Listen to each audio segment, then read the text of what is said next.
Putin's invasion stalls. Russia's desperate human wave strategy in Ukraine, ***, 10 months into the war in Ukraine. Vladimir Putin's invasion is far from the swift military success he envisioned. Russia has failed to capture any of Ukraine's major cities and has suffered staggering losses.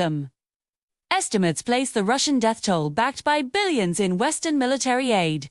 Ukraine's armed forces have scored a string of key victories, notably in the Kherson and Donbas regions. As of mid-June, Ukrainian troops had reclaimed 54% of the territory initially seized by Russia thanks largely to a steady influx of high-tech weaponry, including precision-guided missiles, exploding drones, and a massive artillery arsenal. Russia's brutal shift in tactics, faced with mounting setbacks, Russia has responded with increasing brutality. As its troops were pushed back across the Dnipro River, the Kremlin escalated attacks on civilian infrastructure, targeting apartment buildings, hospitals, and schools. Simultaneously, ill-equipped and poorly trained Russian troops are being rushed to the front lines. In a bid to replenish its depleted ranks, Putin announced a partial mobilization in September, calling up more than 300,000 reservists. The move was meant to boost combat strength. But in practice, it's revealed deep dysfunction. Instead of turning the tide, demobilization has exposed the limits of Russia's military capacity and morale.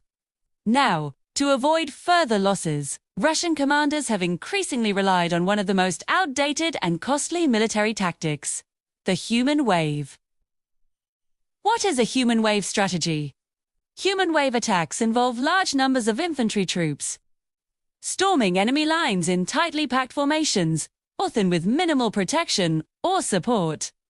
It's a strategy of last resort, more reminiscent of early 20th century warfare than modern, coordinated military operations. Historically, Russia and the Soviet Union have used these tactics in wars from the Russo-Japanese conflict to the Battle of II, in that infamous World War II battle. Soviet troops engaged in close-quarters fighting, while artillery pounded German positions, leading to nearly 1 million Soviet casualties. Soviet commanders often enforced discipline by executing those who tried to retreat. As Stalin once said, "It takes more courage to retreat than advance." Now, with over 100,000 Russian soldiers already dead in Ukraine, it appears Putin is again prepared to sacrifice vast numbers of troops to hold territory in the east. Desperate conscription and low morale, the Russian military's manpower issues are becoming harder to conceal. According to military experts, conscripts are being deployed to Ukraine after as little as 2 to 3 weeks of training, often with the intent to hold the line or die trying. This approach has drawn comparisons to Iran's tactics during the Iran-Iraq War, when waves of poorly trained conscripts charged Iraqi positions. But, unlike Iran, which saw high morale among its troops, Russia is witnessing widespread public resistance. More Russians have fled the country than have reported for duty. Many understand that joining the military now is nearly a death sentence. One report from the Ukrainian General Staff described a Russian battalion that lost over 520 of its 1,100 troops, nearly half its strength. In response, the Kremlin has broadened its draft to include men who should be exempt: the chronically ill, students, defense workers, and even deceased individuals. New laws now allow the conscription of convicted criminals, including those found guilty of serious offenses like murder and drug trafficking. Even with reinforcements, many Russian conscripts are too poorly trained to operate advanced weapons. As a result, they're often sent into battle with little more than basic firearms, and sometimes not even that. Soldiers are advised to bring their own warm clothes, medical supplies, and blankets, as the military frequently fails to provide them with essentials like body armor. The meat grinder once on the battlefield, conditions grow even more dire.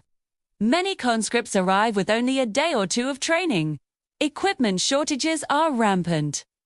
In the Donbas region, some of the war's fiercest fighting has focused on key roadways. Should Ukraine retake them, Russian supply lines would be severely compromised. In a last-ditch effort to stop Ukrainian advances, Russia has entrenched itself and is sending wave after wave of infantry against Ukrainian positions. The human cost is horrific. Some reports estimate Russian losses at up to 800 soldiers per day. Medics and observers have begun referring to the front lines as a *** meat grinder. ***. Leading these waves are often convicted criminals recruited from Russia's penal colonies.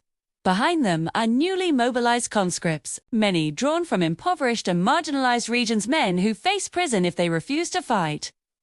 Behind the conscripts, barrier troops, regular Russian soldiers are reportedly ordered to shoot any who retreat. As military analyst Michael Clark bluntly puts it, the idea is, you go forward, or you die. Ruthless playbook. This harsh approach is largely attributed to General Sergei Surovikin, now overseeing the war effort.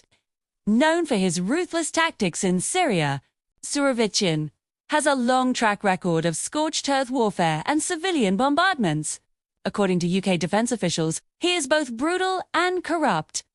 Surovikin has stated that he does not want to sacrifice Russian lives in a guerrilla war against hordes of NATO-armed fanatics. His solution? Concentrate forces in specific zones while pummeling Ukrainian cities and infrastructure, particularly the energy grid. But while these tactics echo past Russian strategies, they may be unsustainable in today's context. A strategy bound to collapse. Modern Russia faces a stark reality. It may not have the population or resources to support this kind of warfare. Combat fatigue is setting in. In just 1 year, Russia has lost more troops than the US did during the entire Vietnam War. In fact, Russia suffered more deaths in the first 2 weeks of the Ukraine invasion than the US did. In 20 years of fighting in Afghanistan and Iraq, analysts warn that Russia is nearing a culminating point. Smaller can no longer sustain offensive operations due to casualties and logistical breakdowns. Signs of this are already visible. Russian artillery strikes have been steadily decreasing. Putin has turned to cheaper alternatives, like Iranian-made shade suicide drones, as Western sanctions and Ukrainian HIMARS rocket systems have crippled Russia's ammunition supply chain. As General Mark Milley, chairman of the U.S. Joint Chiefs of Staff, recently noted, Ukraine is steadily degrading Russia's ability to supply and control its forces.